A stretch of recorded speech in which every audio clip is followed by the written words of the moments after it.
बेटा जवाब आया इसका? यस सर हो गया। यस सर हो गया। थोड़ी बात फाइनल आंसर को लिख दो और लिखने के बाद फिर नेक्स्ट टॉपिक पे जा रहे हैं, वो है marginal revenue. Marginal revenue again वही है, अगर हम उसको इंटीग्रेट करेंगे तो रेवेन्यू मिल जाएगा, तो इंटीग्रेट करेंगे रेवेन्यू मिल जाएगा। तो मैं इनकी जो बुक की जो लॉजिक है ना, चैप्टर की लॉजिक आपको बता देता हूँ कि ये बुक वाले क्या बताना चाहते हैं और ये घुमाते कैसे हैं। उन्होंने बहुत ज़्यादा घुमाया है, उन्होंने बहुत ज़्यादा घुमाया है, तो बड़े ज़्यादा वो परेशान होते हैं। ये टॉपिक ये सब्जेक्ट तकरीबन 20 साल से पढ़ा रहा हूँ, लेकिन तो मुझे स्टूडेंट को बताता हूँ कि बेटा ये इन्होंने इस तरह से काम किया हुआ है। तो फिर मैं आपको बता देता हूँ। सबसे पहले आप ये देखिए कि मार्जिनल रेवेन्यू है।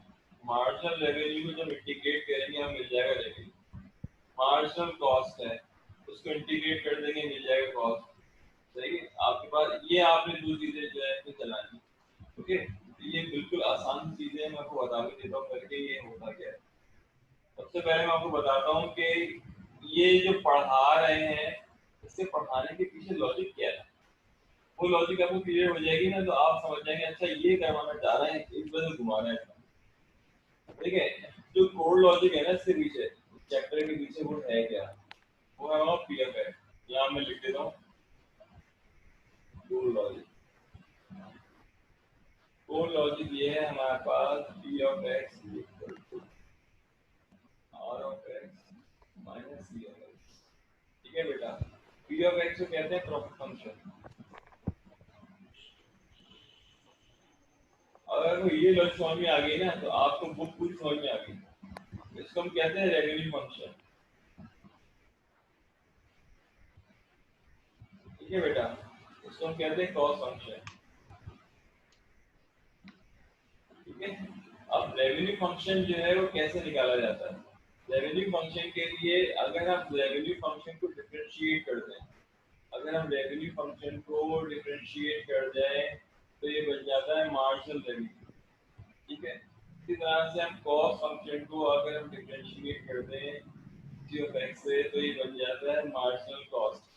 ठीक है बेटा, अब होता क्या है, अब ये आपको ये दे रहे हैं, क्या दे रहे हैं आपको, इस चैप्टर में ये दे रहे हैं। तो अगर हम मार्जिनल रेवेन्यू को अब इंटीग्रेट कर दें, अगर हम मार्जिनल रेवेन्यू को इंटीग्रेट कर दें तो जो चीज बन के सामने आती है उसको कहते हैं रेवेन्यू फंक्शन।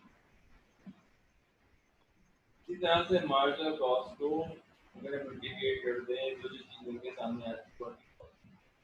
ठीक है बेटा, तो आपके पास ये इंटीग्रेट करने के बाद आपको मिलता क्या है, आपको मिलता है आर ऑफ एक्स, इंटीग्रेट करने के बाद मिलता है आपको सी ऑफ एक्स। यदि दोनों चीजें मिल जाती हैं इसका डिफरेंस आपको देता क्या है, देता प्रॉफिट फंक्शन। बस ये कोर लॉजिक है जिसको इतना घुमा रहे हैं, इतना घुमा रहे हैं, इतना घुमा रहे हैं, बस समझ नहीं सकता हूँ कितना घुमा रहे हैं। ठीक है बेटा, ये आप लिख लो ना तो आपको पूरी बुक समझ में आ जाएगी ये बुक के अंदर ये चाहते क्या है, बताना क्या चाहते हैं, तो ये घुमा घुमा के बताना चाह रहे हैं। ठीक है बेटा, लिख लो इसको।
यस सर हो गया।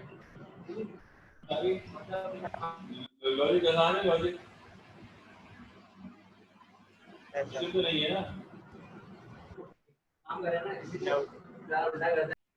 लॉजिक तो आसान है ना? Yes sir, logic easy. बिल्कुल, जब ये समझ में आ गया ना, अब आगे की कोई चीज आपके लिए मुश्किल नहीं।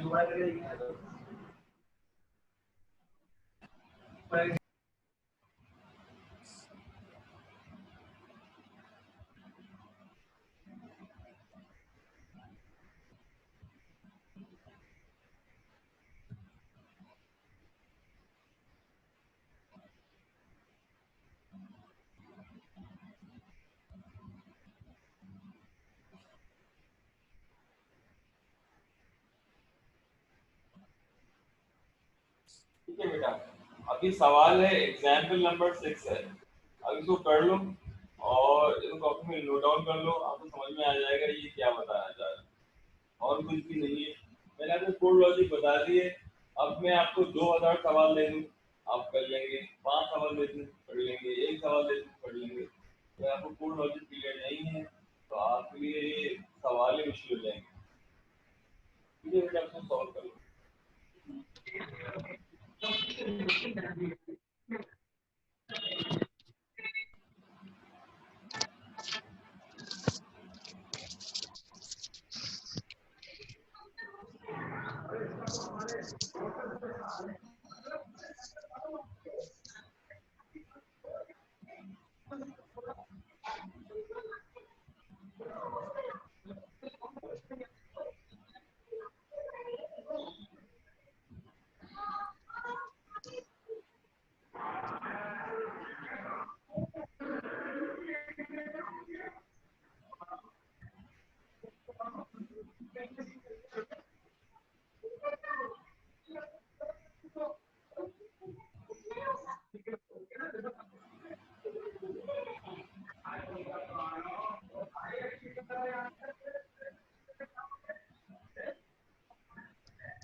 भी आज नहीं करेंगे, हमारी दावत करेंगे आपकी। जब कल कॉल आई मैं समझ गई कि दावत के लिए आज करेंगे, मैंने कभी याद नहीं करती।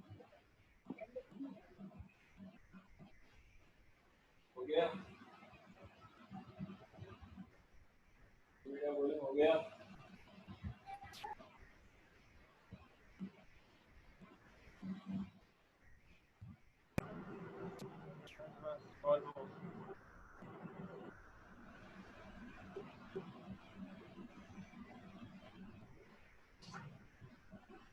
Yes sir.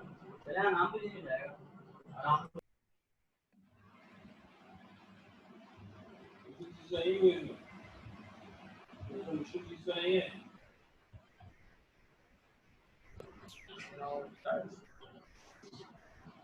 चलो आगे चलो। यहाँ सी की वैल्यू जहाँ पर 0 आ रही है, ये वैल्यू इन्होंने गिवन टीवीएस में कहा जा रहा है एक number unit produce and sold in total revenue equal 0। अगर रेवेन्यू 0 है हमारे पास, इसका मतलब ब्रेक इवन पे। ब्रेक इवन किसे कहते हैं? ये बिजनेस स्टूडेंट्स, ब्रेक इवन किसे कहते हैं? आवाज नहीं आ रही सर आपकी, ब्रेक हल्की आ इवन रही सर किसे आपकी। कहते हैं? ब्रेक इवन किसको कहते हैं? ब्रेक इवन ब्रेक इवन से जहाँ पर प्रॉफिट बराबर हो जाता है, जो हमारे ब्रेक बोलिए, इवन। आपकी आवाज हल्की आ रही है मुझे। सर ब्रेक इवन पूछ रहे हैं ना?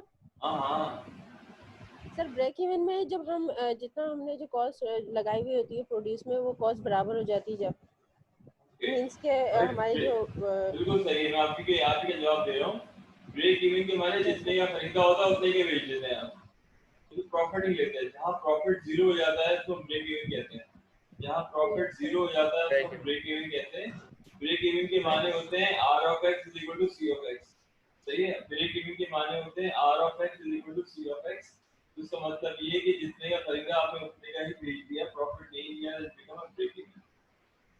सही है, तो टोटल रेवेन्यू क्या होगा? 0 है। 0 के माने ये है कि हमने जितने का खरीदा है उतने का बेच दिया। ठीक है बेटा, ये सवाल आसान है। चले आगे। ये बेटा चले आगे। Yes sir. अच्छा ये एक्सरसाइज है, इसको इंटीग्रेट करना है। अब आप 1 से लेकर 9 तक सवाल अगर जिससे नहीं हो रहा है मुझे बता दीजिएगा, मैं करवा दूंगा। जरा इसका इंटीग्रेट करके बताइए जरा मुझे कि क्या जवाब आ रहा है। 1, 3, 5, 7 और 9, ये हमारे पास 5 सवालों का करके बताइए।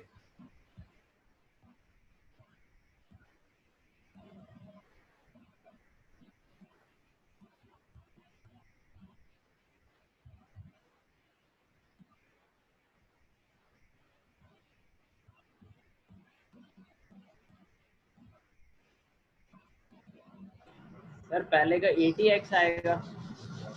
पहले KTX आएगा, बिल्कुल सही। KTX plus C।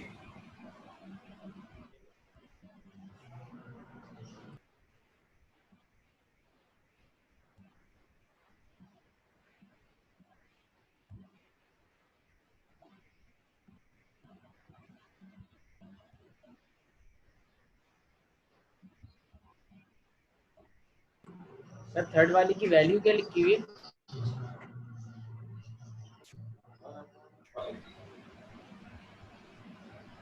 थर्ड वाली की वैल्यू तो समझ में नहीं आ रहा, लाइन से कुछ पड़ी हुई 8।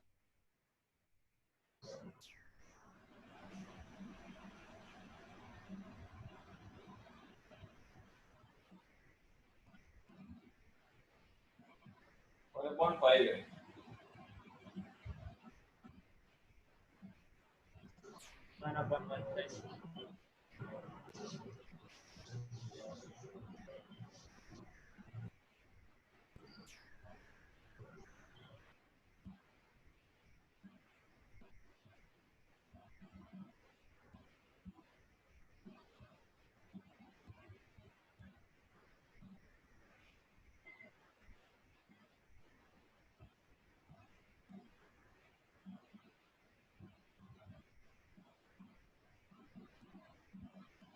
ये चले आगे।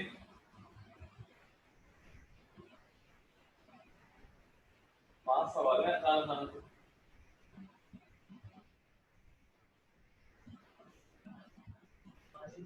सर 1/5 को कैसा किस तरह इंटीग्रेट करेंगे? तो 1/5 को सर 1/5 तो बाहर फेंक देंगे उठा के, जवाब आ जाएगा x 1/5 x प्लस C। ओ सही है, ठीक है ठीक है।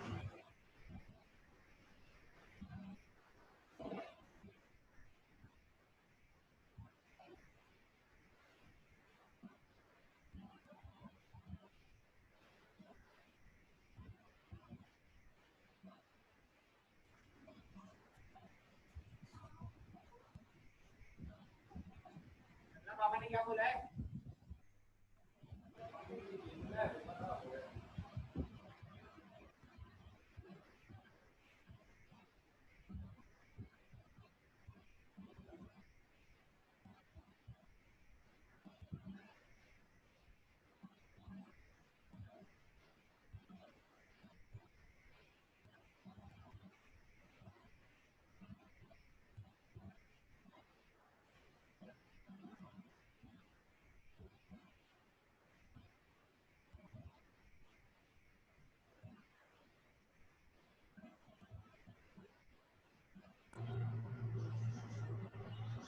सर ये जो 7 वाला है x² अपॉन 2।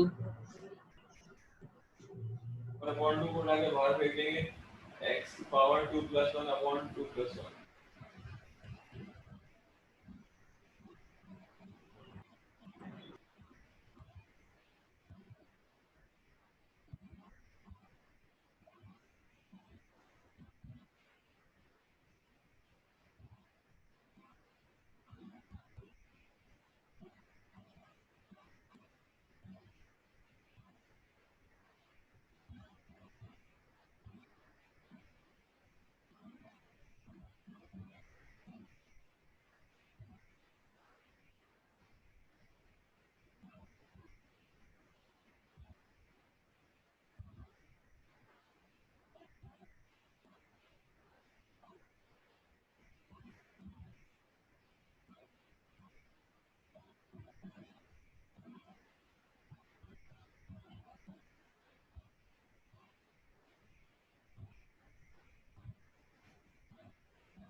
जी बेटा हो गया।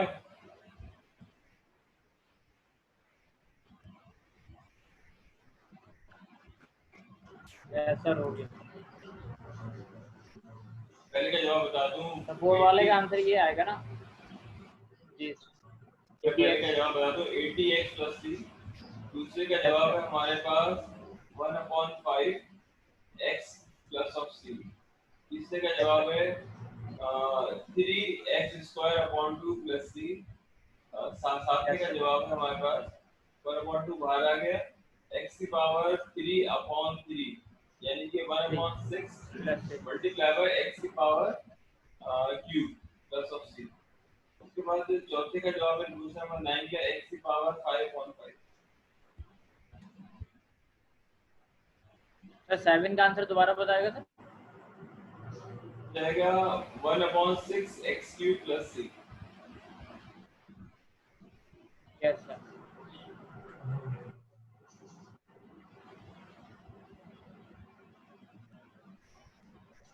ओके, ये भी कुछ सवाल है, मैं अगर दे नहीं रहा हूँ क्योंकि मुझे पढ़ाना है। सही, 11 से लेकर 29 तक। इसमें आपके पास जो आप क्वेश्चंस हैं, इसमें क्या है अपर लिमिट और लोअर लिमिट है। इसमें क्या है हमारे पास अपर लिमिट और लोअर लिमिट है, ये बतानी पड़ेगी आपको, अगर आपके सवाल में होगा नहीं। सही है, क्या करवा दो।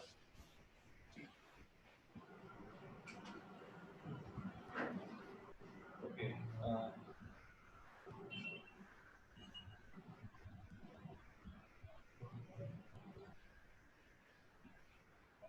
पहले मैं देखिए इसमें जो मैथ्स के स्टूडेंट्स हैं, वहाँ पर कैलकुलस के स्टूडेंट्स हैं, उनको इस तरह से कभी भी सवाल नहीं मिलेंगे जिस हिसाब से बुक में दिए हैं। इस बुक के अंदर जो सवाल लिखने का स्टाइल है वो सिर्फ बिजनेस के लिए होता है। कैलकुलस के अंदर जो मैथ्स के सवाल लिखे हुए आएंगे वो यहाँ लिखे हुए आएंगे, तो कहते हैं डेफिनाइट इंटीग्रल। टॉपिक का नाम है डेफिनाइट इंटीग्रल। ठीक है, तो अब हम जो है वो बिजनेस मैथ्स से निकल के कैलकुलस में एंटर हो गए। अच्छा, डेफिनाइट इंटीग्रल के अंदर होता क्या है, आपके पास दो चीजें होती है। ये होता है, यहाँ पे होता है ए और यहाँ होता है बी। इसको हम कहते हैं लोअर लिमिट, इसको हम कहते हैं लोअर लिमिट, इसको हम कहते हैं अपर लिमिट। ठीक है, इसको हम कहते हैं अपर लिमिट। और यहाँ पर कोई फंक्शन लिखा हुआ होगा, सही, और आपके पास इंटीग्रेट होने के बाद यहाँ लिखा होगा एफ ऑफ एक्स। सही, यहाँ पे लिखा होगा एफ ऑफ एक्स और यहाँ पे वैल्यू लिखी जाएगी ये लोअर लिमिट, क्या लिखी जाएगी अपर लिमिट। फॉर्मूला क्या है आपके पास, upper limit minus lower limit, और जो जवाब आएगा हमारे पास डेफिनेट इंटीग्रल के बारे में। मैं एक सवाल लेता हूँ और करवा देता हूँ मैं आपको कि है क्या। लेट्स से क्वेश्चन है हमारे पास x², यहाँ पे ले रहा है -1 से लेकर 2 तक डॉट दिए। सही, ये लोअर लिमिट है और ये अपर लिमिट है। तो जवाब होगा क्या, हो जाएगा x की power 2 + 1/2 + 1, lower limit -1 upper limit 2। आगे चले आए, यानी कि x की पावर 3/3 -1 से लेकर +2 तक। अब बेटा आगे जो जवाब है हमारे पास वो क्या है, 2 की पावर 3/3 -1 की पावर 3/3। ओके, अब जवाब क्या आ रहा है, जवाब हमारे पास ये आ रहा है 8/3 माइनस ये माइनस इस माइनस का मतलब प्लस हो जाएगा, यानी कि 1/3। फाइनल जवाब आया हमारे पास 3, 8 + 1 यानी 9/3, और 9/3 का जवाब आया 3। तो हमारे पास जो फाइनल जवाब आ रहा है वो आ रहा है 3। तो ये 3 को हम कहते हैं डेफिनेट इंटीग्रल। ठीक है बेटा, आप उसको लिख लो कॉपी में। समझ में आया कुछ? जी बेटा, समझ में आया? सर एक दफा और समझा दें। बार समझा दूंगा, आप कॉपी कर लो। देखो आपको जो बिजनेस स्टूडेंट जो है ना, उनको जो सवाल दिए ना, वो तो उन्होंने इतना घुमा दिया है, इतना घुमाया है, इतना ट्विस्ट दिया है, क्वेश्चन के अंदर कि अगर वो मैथ्स के स्टूडेंट से पढ़ेंगे इस सब्जेक्ट को तो मैथ्स वाले जो है नहीं पढ़ा पाएंगे, सही। और अगर आपके पास, अगर हमारे पास स्टूडेंट जो हैं वो बिजनेस के स्टूडेंट्स हैं और वो बिजनेस के स्टूडेंट पढ़ाना चाहते हैं कैलकुलस के स्टूडेंट्स को, तो वो भी नहीं पढ़ा पाएंगे। मगर मैं आपको जो बता रहा हूँ, मैं ये बता रहा हूँ कि सब्जेक्ट एक ही है, मगर सब्जेक्ट को लिखा इस तरह से गया है कि एक दूसरे के लिए समझ लीजिए कि वो क्या कहते हैं अननोन हो गए, एक दूसरों के लिए जो है मुश्किलात खड़ी हो गई है, एक दूसरे को जान नहीं पा रहे हैं, हालांकि बात एक ही। तो मैंने आपको बताया डेफिनेट इंटीग्रल कहलाता क्या है। डेफिनेट इंटीग्रल कैलकुलस के अंदर होता है और इसके अंदर ही मौजूद है, और उसको लिखने का स्टाइल फर्क है। आपके पास एक लिमिट होती है, तो कहते हैं लोअर लिमिट, एक होती है लिमिट, होती है अपर लिमिट। आपका फॉर्मूला ही upper limit minus lower limit, आप पहले इंटीग्रेट करें उसमें लिमिट लगा दें, बस ये जवाब आपके पास आ जाएगा। ठीक है, मैं अभी एक और सवाल करवाता हूँ ताकि समझ में आ जाए। ठीक ठीक है है, फिर हम ठीक जो है है बुटनिक की जो आपके पास जो बुक है इसके सवाल करेंगे तो आपको बिल्कुल क्लियर हो जाएगा कि करना क्या है, सही है। उसके बाद मेरे ख्याल टॉपिक खत्म है हमारा, छुट्टी करेंगे। सर ओके सर समझ में आ रहा है वैसे, मुश्किल तो नहीं सर हो रही आ है? रहा है जी लेकिन सर, जी सर, यस इजी है, सर बस इंटीग्रेट करा उसके बाद फॉर्मूले में पुट कर दिया। बिल्कुल यही है। तो कैलकुलस के स्टूडेंट जो है इस टॉपिक को जानते हैं डेफिनेट इंटीग्रल में, बिजनेस के स्टूडेंट इस चीज को नहीं जानते। बिजनेस के स्टूडेंट्स में देखिए टॉपिक का नाम भी नहीं लिखा हुआ, कुछ नहीं बताया हुआ। अब बिजनेस के स्टूडेंट से अगर पूछा जाए कि आप मुझे डेफिनेट इंटीग्रल करके दिखा दो, कहेगा यार इस तरह का टॉपिक कोई था ही नहीं, हालांकि उन्होंने पढ़ा हुआ टॉपिक कि भाई इसमें ऐसा करते हैं, मगर बेचारों को जब पता ही नहीं है, बुक में उन्होंने नाम ही नहीं देगा, बुक में मेंशन ही नहीं है, आप मुझे बताइए तो वो बच्चा क्या जवाब देगा, मुझे बता दें। तो मैं इस वजह से उनको लेके चल रहा हूँ, अगर उनसे पूछा जाए डेफिनेट इंटीग्रल होगा क्या है तो बता सके। आप मुझे बता दीजिए ये बुक का इमेज पीछे लिखा हुआ है, कहाँ लिखा हुआ है डेफिनेट इंटीग्रल, मुझे बताएं जरा, ये लिखा हुआ है? नो सर ठीक है, अब मैं क्या करता हूँ कुछ और सवाल करवा देता हूँ और उसको मिटाता हूँ।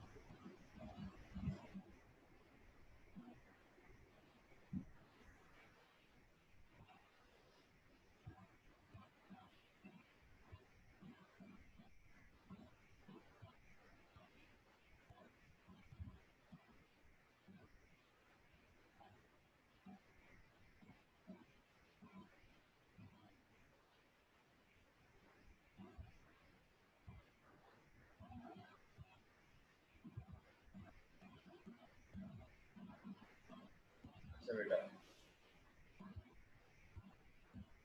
हमारा क्वेश्चन है, क्वेश्चन हमने लिखा है यहाँ पर, अभी क्वेश्चन हम ये ले लेते हैं,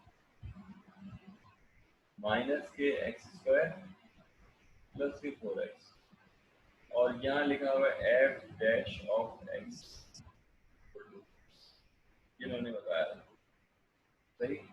और पॉइंट दिया हुआ है 3, अच्छा इसकी एक और लॉजिक भी है, मैं लॉजिक दोबारा से बता दूंगा इसके अंदर। अभी हम क्या करते हैं, तो सिंपल हम अप्लाई करते हैं डेफिनेट इंटीग्रल के थ्रू अप्लाई करते हैं।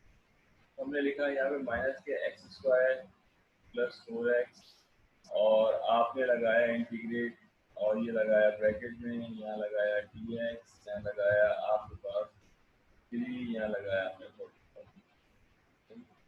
तो एक और लॉजिक भी है, आपको बता दूंगा उसके अंदर। उसके अंदर ये होता है कि आपने फाइंड करना होता है कॉस्ट, सही है। यानी कि इसी चीज को हम फाइंड करते हैं सी एक्स के हिसाब से, इसी चीज को हम फाइंड करते हैं सी एक्स के हिसाब से फाइंड करते हैं। अगर हम डेफिनेट इंटीग्रल की बात कर रहे हैं तो ये हमारे पास होगा क्या कि आप इसको जब सॉल्व करेंगे तो माइनस के एक्स की power 2 plus 1 upon 2 plus 1 plus 4x, 1 plus 1 upon 1 plus 1, और आपको वैल्यू हो गई 3, या हो गई 45। ठीक है बेटा, अच्छा अब हमारे पास जवाब क्या हुआ, माइनस के एक्स 3/3 और प्लस 4x² अपॉन 2, 2 से कट गया, 2 हो गया 3, और ये 45। अब मेरा बच्चा ये बताओ मैं क्या करूँ इसको। अब अपर लिमिट माइनस लोअर लिमिट, आपने क्या किया, माइनस के 45 क्यूब अपॉन 3 प्लस 245 स्क्वायर, ये आपके पास अपर लिमिट हो गई। अब लोअर लिमिट है, लोअर लिमिट में क्या है हमारे पास 3 की वैल्यू, माइनस 3 का क्यूब अपॉन 3 प्लस 2 3 का स्क्वायर। ठीक है बेटा, आप अब कैलकुलेटर से इसकी वैल्यू निकालें, 45 पावर 3 अपॉन 3, ये आप निकालें इसको, 45 पावर स्क्वायर मल्टीप्लाई करवाएं इसको, सही। अब माइनस करके एक जवाब आएगा हमारे पास, वो जवाब हमें यहाँ पे लिखना। ठीक है, आसान है या मुश्किल है ये? जी बेटा, अब कैलकुलेटर मेरे पास नहीं है इस वक्त, कैलकुलेटर से निकालें 45 पावर 3, 45 पावर 2, 3 पावर 3, इसका बता देता हूँ, इसको बता देता हूँ मैं, 3 पावर 3 हमारे पास क्या है, इसका हो जाएगा माइनस, यहाँ हो जाएगा आपके पास माइनस के, ये हो गया 27 अपॉन 3 यानी कि 9 प्लस, ये हो गया 9 टू द 18, चलो इसकी भी वैल्यू आएगी, तो ऑप्शन निकाल लीजिएगा तो ये जवाब आ जाएगा इसका। ठीक है बेटा, कुछ सवाल दूं करने को, जी कुछ सवाल दूं करने को, यस कुछ क्वेश्चन दूं करने को। यस सर दे दो।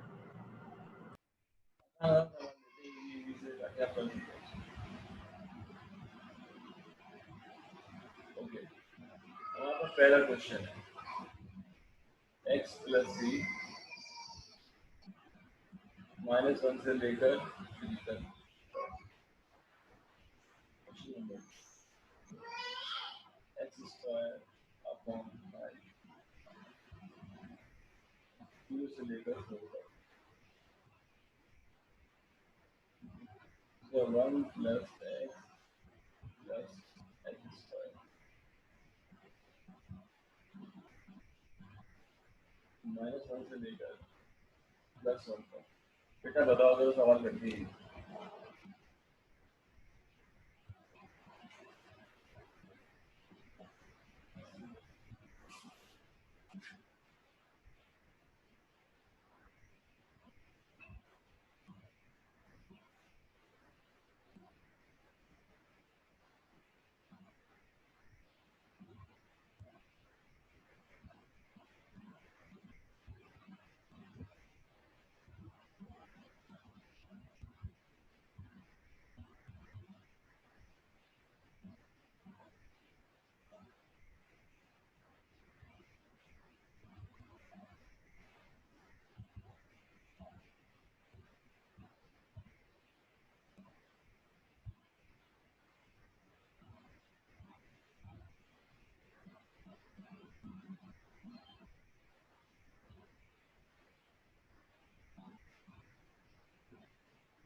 बेटा हो गया?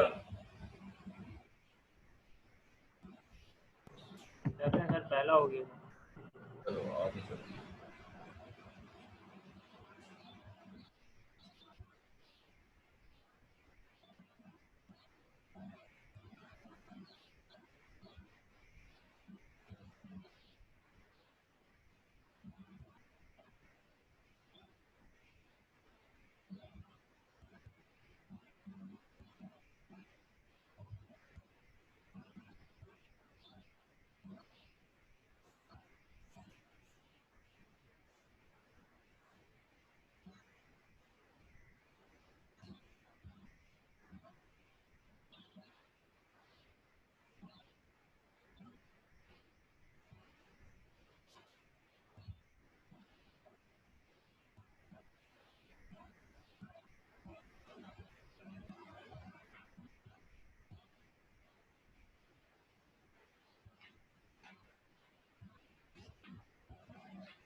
सर पहले का आंसर बताएगा क्या?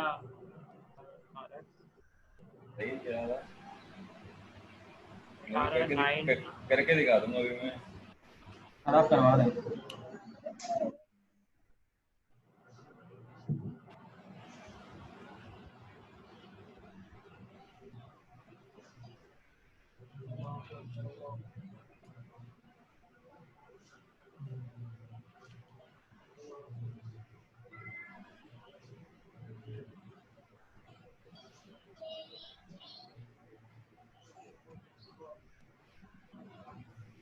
अच्छा, जो आपके पास ये पीछे क्वेश्चन दिख रहे हैं ना, 31 से लेकर 59 तक, 50 तक, determine the F given F dash and point which satisfies F. अच्छा, ये आपके पास इनडेफिनाइट इंटीग्रल के नहीं है,